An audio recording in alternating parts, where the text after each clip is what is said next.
پیارے بچوں، کسی گاؤں میں ایک حسن نام کا لڑکا رہتا تھا۔ وہ بہت غصہ کرتا تھا اور لڑائی جھگڑے کرتا تھا۔ ایک دن کلاس روم میں اس کی ڈرائنگ پر کسی نے پانی گرا دیا۔ حسن نے چلانا شروع کر دیا اور غصہ کرنا شروع کر دیا۔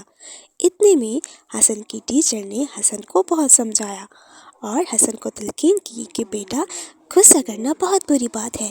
میں امید کرتی ہوں کہ تم اپنے غصے پر قابو پاؤ گے اور آئندہ ایسا نہیں کرو گے۔ حسن ٹیچر کی طرف دیکھنے لگا۔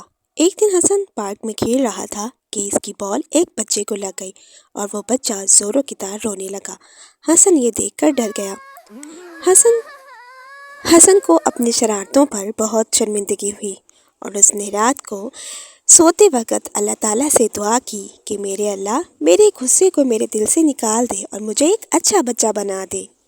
اگلے دن جب صبح حسن کلاس میں داخل ہوا اور وہ پہلے سے بہت مختلف تھا۔ اب حسن ایک اچھا بچہ بن چکا تھا۔